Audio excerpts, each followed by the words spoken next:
안녕하세요. 희생파산 전문 변호사 장현정입니다. 카드값을 연체하거나 대출금을 갚지 못하게 되면 돈을 갚으라고 독촉 전화가 오고 문자도 오고 그리고 우편도 오고 직접 찾아오기까지 하는데요. 연체 기간이 길어질수록 독촉을 받는 횟수도 많아지고 표현도 과격해집니다. 당장 찾아가겠다, 법적 조치를 하겠다 이렇게 독촉을 하곤 하는데요. 이런 상태가 지속이 되다 보면 나중에는 전화벨 소리만 울려도 심장이 떨릴 정도로 스트레스를 받게 되실 수밖에 없으세요. 이런 채권사의 독촉이 힘들어서 연체를 어떻게든 피해보고자 돌려막기를 하시는 분들 정말 많으신데요. 돌려막기를 하다 보면 빚이 점점 늘어나서 감당하기 어려울 정도로 빚이 눈덩이처럼 쌓이게 됩니다. 이번 시간에는 이처럼 괴로운 채권 추심과 빚독촉에서 벗어나실 수 있는 방법을 한번 알려드리려고 해요.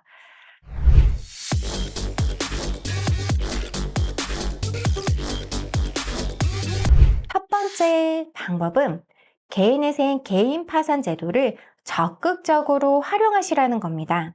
많은 분들이 채권 추심 빚독촉을 받으면서 참고 참다가 도저히 해결이 안 되어서 뒤늦게 개인회생 개인 파산에 대해서 알아보시려고 상담을 받으러 오시는 경우가 있으신데요. 이럴 때 너무 안타까움을 느낄 수밖에 없어요. 이렇게 시달리기 전에 좀 더 빨리 개인회생 개인 파산을 신청하셨더라면 스트레스도 덜 받으실 수 있고 보다 빨리 면책을 받고 비탄감을 하실 수 있었을 텐데 좀만 더 하시다가 과도한 스트레스에 못 이겨서 뒤늦게 오시는 경우가 많으시거든요.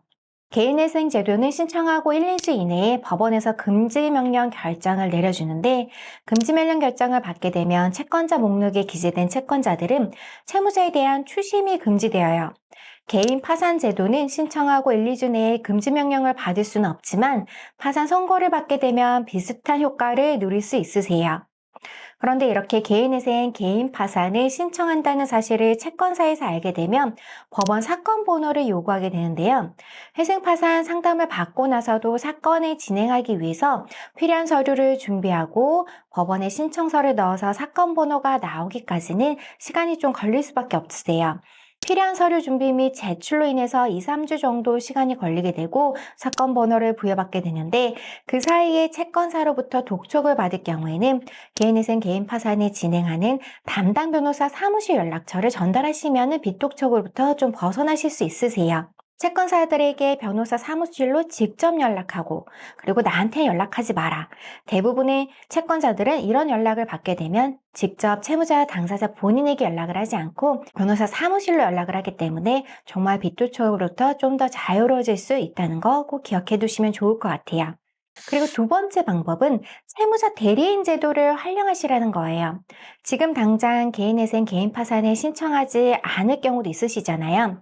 그런 경우에는 빚독촉 전화로부터 좀 더 자유로워지고 싶을 때 활용할 수 있는 제도가 바로 채무자 대리인 제도예요. 채무자가 변호사를 자신의 대리인이라고 선임한 통지서를 채권사에 보내게 되는데요. 채권사에 보내기만 하면은 채권사가 추심을 할 수 없어요. 채권의 공정한 추심에 관한 법률에서 이를 규정하고 있는데요.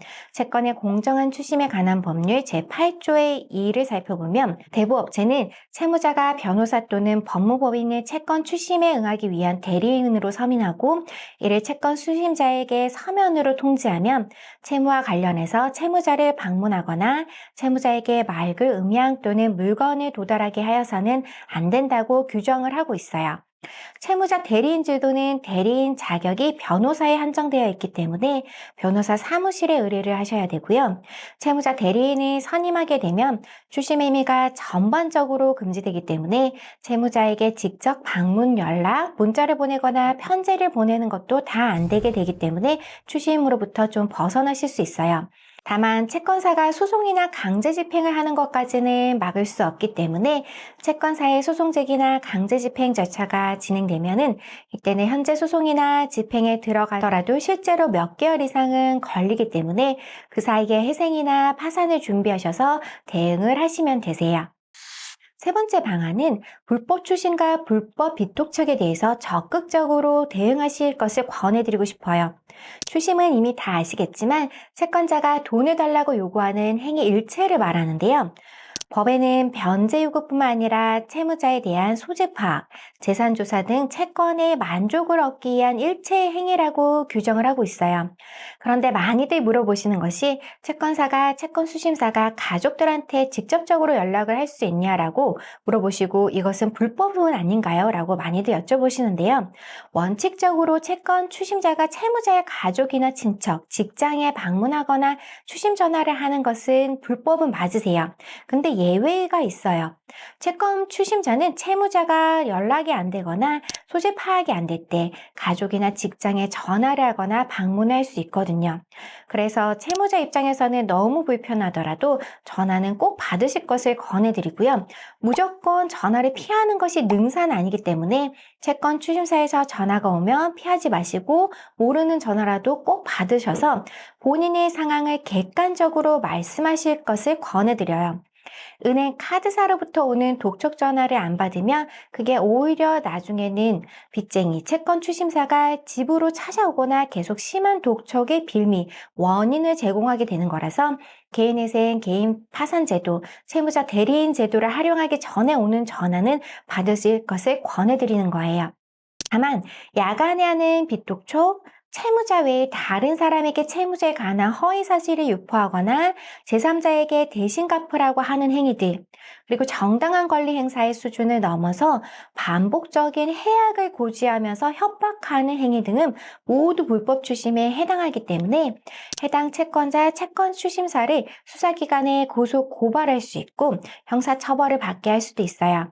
그리고 금융감독원 불법금융신고센터에 채권사의 불법 추심 행위에 대해서 신고도 가능한데요. 금융감독원은 불법 추심을 하는 해당 채권사에 대해서 업무 정지도 할 수 있어요. 채권 추심자가 채권의 공정한 추심에 관한 법률을 위반해서 불법 추심을 하게 됐을 때 채무자 또는 관계인에게 손해를 입힌 경우에는 그 손해를 배상하도록 규정을 하고 있어서 손해배상 책임을 물을 수도 있어요.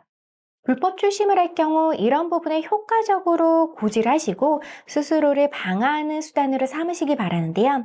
법적 테두리 내에서 해결할 수 있는 방법을 찾으시면 좋을 것 같아요. 지금까지 채권 추심과 빚독촉에서 벗어나실 수 있는 방법에 대해서 한번 알아보았는데요. 잘 이해가 되셨을지 모르겠어요. 도저히 빚을 갚을 자신이 없다면 지금 당장 개인회생, 개인 파산 가능 여부를 한번 알아보시고 빚에서 벗어나서 새로운 삶을 찾아보실 것을 권해드려요. 보다 궁금한 점이 있으시면 언제든 저희 사무소에 문의를 하시기 바래요. 지금까지 장현정TV의 장현정 변호사였습니다. 감사합니다.